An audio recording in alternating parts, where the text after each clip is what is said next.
Well, hey there, brother friends and sister friends. Welcome back to the Heart Set Above podcast in our Nearness series. Over the last several episodes, we've explored what it means to draw near to God, why nearness matters, how distance distorts us, and how practices like pruning, reflection, Sabbath, and even processing our emotions can open up space for His presence. In this episode, I want to pause and set our expectations clearly. Because being near to God is not a get out of jail free card. It doesn't make all of your problems vanish. It won't erase every ounce of fear or grief or anxiety. What it will do is anchor you in the middle of them. I had a client once. She's actually now the co-host for this podcast, my friend Georgia. And she said something so profound once. We had worked together in pastoral counseling for a few years. And in our very last session, I asked her to reflect. What surprised you about this kind of work? What stuck with you? What tools or perspectives are you taking with you? And she said something that has stayed with me over the years ever since. She said, I thought this kind of self-work meant that we'd fix everything, that we'd solve all my problems, process through every grief, every fear, and make it go away. But that's not it at all. Life still lifes. Things still crumble sometimes. Everything is still not perfect. But what's different is that it no longer feels like the rug can be pulled out from under me. Because even when life gets hard or scary or sad, I know that I'm standing on sure footing. I know now how to be near to God, even in the chaos, even in the heartbreak, even in the crumbling, even in the fear. And I think, brother friends and sister friends, that that's it. That's the answer. The goal isn't to get rid of the big emotions of fear, of grief, or anxiety. The goal is to be anchored in nearness to God while we feel them, even in a broken world. This is what Isaiah 41:10 is pointing us to. God says, do not fear. Now, that can't mean never feel the emotion of fear. That would be impossible. Fear is a God-given emotion designed to protect us. It's one of the only reasons humanity has survived this long. So when God says, do not fear, He's not telling us to deny our emotions. He's saying, do not let fear rule you. Don't let fear be what fuels you. I made you to be fueled by love. So feel your fear, yes, but then process through it and let it point back to me and my presence. Let me transform it so you're no longer ruled by it.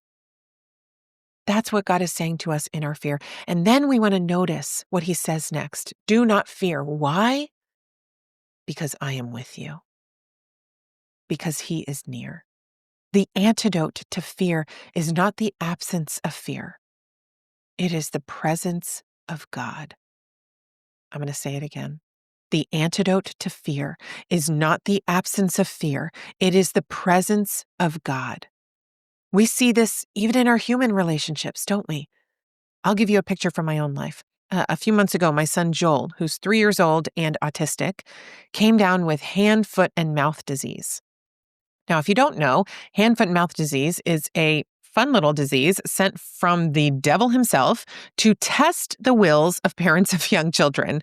So for about 4 nights in a row, my son turned into what I can only describe as a zombie-like demon-possessed toddler. I mean, I was ready to perform an exorcism, like in the name of Jesus, right? He was waking up every 15 to 30 minutes screaming in pain. And because Joel is autistic, he couldn't tell us what hurt.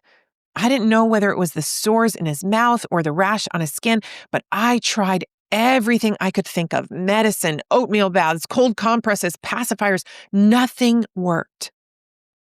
I felt utterly helpless. And one night, I even cried along with him, not just from exhaustion, but from the ache of not being able to comfort my little boy who was looking to me for help. And so finally, out of options, I just held him. I rocked him on my chest, and slowly he drifted back to sleep. Now, he still squirmed and whimpered a little bit when the pain flared, but this time, instead of screaming in pain and terror, he would stir and then settle back down in my arms. You see, nearness didn't take away his pain, but it soothed him long enough to rest in the middle of it. And that's what God's nearness does for us. It doesn't always remove the hard, but it transforms how we experience it. This is it. This is the answer to navigating life in a fallen world. That's the answer to navigating fear in this life. Nearness to God. We don't have the power to take all of our pain and our grief away.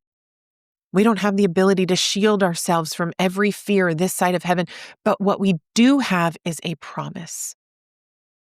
The promise of His presence. A presence that ensures we will never face any of it alone. This is the hope that we can cling to. And that's the intimacy that we can diligently, faithfully work toward to deepen with God. Recently, a friend of mine who doesn't believe in God was going through a really difficult time. And in her desperation, she asked me, "What would your faith say about what I'm going through?"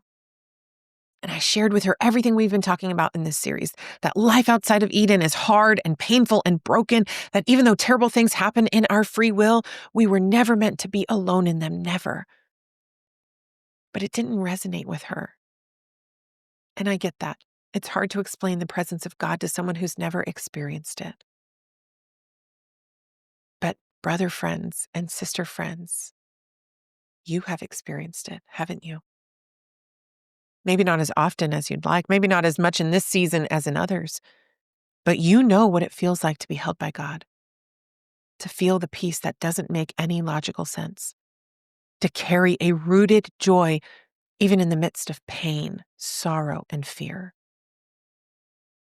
So let's not squander that. Let's not live as if we don't know what we know. Let's take hold of the key that we've been freely given, God's greatest gift, His greatest mercy, His presence. Let's live in the reality of what is true, that the King of the universe stepped down from on high, entered into this broken world, and paid the ultimate price with His life so that He could be close to you, even in this.